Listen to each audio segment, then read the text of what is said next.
আজি এজন ward member আছে দেৱজিৎ গগৈ, তেখেতে আহি আমাৰ থানাত এটা ভাবুকি আৰু নিৰাপত্তা সন্দৰ্ভত অৱগত এটা কৰাইছে, ইণ্টিমেশ্যন দিছে।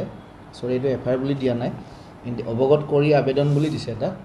তো সেই কৈছে যে তেখেতক তেতিয়া সি বোলে মিডিয়াত অলপ বাইট দিছিলে, কেইজনমান মানুহ, নামটো ডিছক্ল'জ নকৰোঁ, আমি সেইটো পৰৱৰ্তী তদন্ত কৰিম। তেখেতক বোলে ভাবুকি দিছিলে আৰু কিবা বদলা ল'ম কিবা ল'ম বুলি কৈছে বুলি তেনেকৈ আমাক এটা ইণ্টিমেশ্যন দিছে। তো কি হয় এতিয়া আমি বস্তুবোৰ এতিয়া ইনকুৱাৰী কৰিম আৰু কোন কোন মানুহ ইনভল্ভ আছে বা একচুৱেলি তাত কি হৈছিলে বা কিমান বিনিময়ত কি হৈছিলে সেইটো আমি তদন্ত কৰিম। আচলতে যোৱাৰ 7 তাৰিখে আমাৰ যি বেজচুক ৰাজহুৱা প্ৰেক্ষাগৃহত কিবা যোৱা খেল বুলি শুনিলোঁ আৰু হাউচিনাকি তেনেকুৱা কিবা এটা খেল হৈছিলে। সেই খেলখন হোৱাৰ পিছত যেতিয়া মই তালৈ আহিছিলোঁ, আহি যেতিয়া ৰাইজৰ পৰা কি হ'লনো আমি সুধিছিলোঁ, সোধাৰ পিছত আমি গম পালোঁ যে তেনেকৈ কিবা ধৰণৰ খেল হৈ আছিলে। তাৰপিছতে তাত আৰক্ষী আহি উপস্থিত হৈ কিছু সামগ্ৰী জব্দ কৰি লৈ গ'ল বুলি, আৰু সেই সময়ত ময়ো আৰক্ষীক বস্তুখিনি নি থকা দেখা পাইছিলোঁ। আৰু তেনেকুৱা অৱস্থাত আপোনালোককো মই লগ পালোঁ। লগ পোৱাৰ পিছত আপোনালোকে মোক স্থানীয় ৱাৰ্ড সদস্য হিচাপে কিবা এটা যি দেখিলে আমাক বাইট এটা দিয়া বুলি ক'লে। ময়ো সেই তেনেকৈ যিখিনি দেখিলোঁ আপোনালোকক জনালোঁ।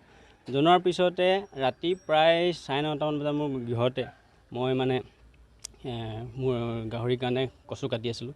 কাটি থকাৰ সময়তে মানে সিহঁতি সেইফালৰ পৰা মানে এটা ডাঙৰ শব্দ, যিটো আজিকালি চাইলেঞ্চাৰত মানে মটৰচাইকেলত শব্দ কৰি কেইখনমান বাইক আহিছে। বাইক আহি পিনে মোৰ ঘৰৰ সন্মুখত অলপ শ্ল' কৰি মানে বিভিন্ন ধৰণৰ অসভ্য গালি গালাজ পাৰিছে আৰু মোৰ নাম কৈ তেওঁলোকে ভাবুকি প্ৰদান কৰিছে, তোক চাই ল'ম, মাৰিম, এনেকুৱা ধৰণৰ মন্তব্য কৰি। ময়ো তেতিয়া সেই সময়তে ওলাই আহি কিনো হৈছে বুলি চাওঁতে তেতিয়া মোৰ নামটো যেতিয়া শুনিলোঁ, তেতিয়া ঐ বুলি মই মানে এনেকৈ বুলি মই মাতিছোঁ, মানে মই মোৰ বাৰীৰ ভিতৰৰ পৰাই। তেতিয়া সিহঁতি মোক দেখা পাই লগে লগে সেই স্থানৰ পৰা আঁতৰি গৈছে।